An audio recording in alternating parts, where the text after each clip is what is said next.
ആവശ്യപ്പെട്ടുള്ള ബിജെപി എംപിമാരുടെ ബഹളത്തിനിടെ അദ്വാനിയുടെ പ്രസംഗം ഭരണപക്ഷ അംഗങ്ങൾ തടസ്സപ്പെടുത്തി. പാർലമെന്റിന്റെ വർഷകാല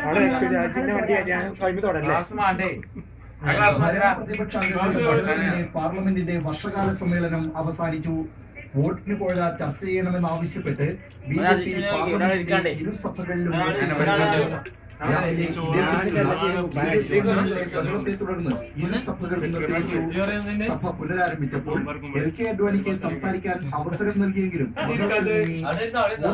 പുറത്തു കൊണ്ടുവന്ന BJP ജയിലിലടച്ചതും നിർദ്ദേശിച്ചത് താനാണെന്നും LK അദ്വാനി പറഞ്ഞു. ഇതിന് തന്നെ അറസ്റ്റ് ചെയ്യാനും അദ്വാനിയെ വെല്ലുവിളിച്ചു.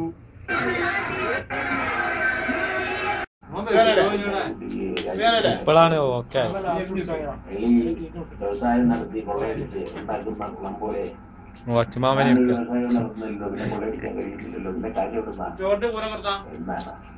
ചോറിന്റെ അല്ല നമ്മളെ തന്തൂരിയാണ്. തന്തൂരിയൊക്കെ കഴിഞ്ഞു. ഇത്തരം അഴിമതിക്കെതിരായി പോരാടുന്നതിനെ ചാവിന്റെ നരമ്പടക്കം കാണും. തന്തൂരി നിൽക്കും. ദാഹം തീർക്കാൻ VS അച്യുതാനന്ദൻ ആരിൽ നിന്നെങ്കിലും പണം സ്വീകരിച്ചിട്ടുണ്ടെങ്കിൽ അതിന്റെ വിശദാംശങ്ങൾ വെളിപ്പെടുത്തണമെന്ന് മുസ്ലിം ലീഗ് സംസ്ഥാന ജനറൽ സെക്രട്ടറി KP മജീദ് പറഞ്ഞു. പാർട്ടിയുടെ പരമോന്നത സ്ഥാനത്തിരിക്കുന്ന ഒരാൾക്ക് പാർട്ടി അറിയാതെ പണം പിരിക്കാനാകുമോ എന്ന് CPIM വ്യക്തമാക്കണം. പ്രായം കൂടുമ്പോഴുണ്ടാകുന്ന മനോവിഭ്രാന്തിയാണ് VSന്. എത്ര ശ്രമിച്ചാലും കുഞ്ഞാലിക്കുട്ടിയെയും ഉമ്മൻചാണ്ടിയെയും കേസിൽ കൊടുക്കാനാകില്ലെന്നും KP മജീദ് മലപ്പുറത്ത് പറഞ്ഞു. സവാളയുടെ കയറ്റുമതി കേന്ദ്ര സർക്കാർ നിരോധിച്ചു. വിപണിയിൽ വില ഉയർന്നതിനെ തുടർന്നാണ് നിരോധനം.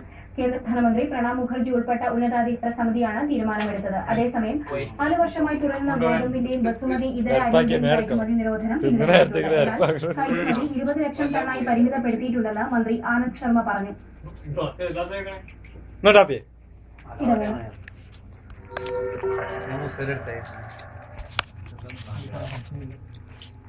മലയാളികൾക്ക് നാളെ തിരുവോണം.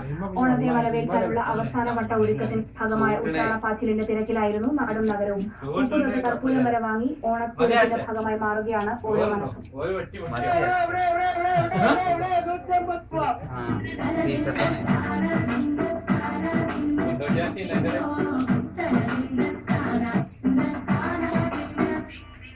മാവേലി മന്നനെ വരവേൽക്കാനുള്ള അവസാനവട്ട ഒരുക്കത്തിലാണ് മലയാളികൾ.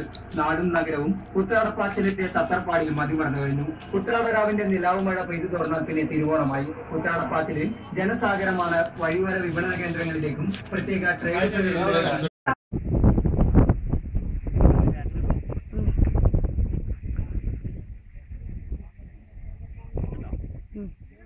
മതിയോ? ബലി കിട്ടുന്നുണ്ട്. മതിയോ?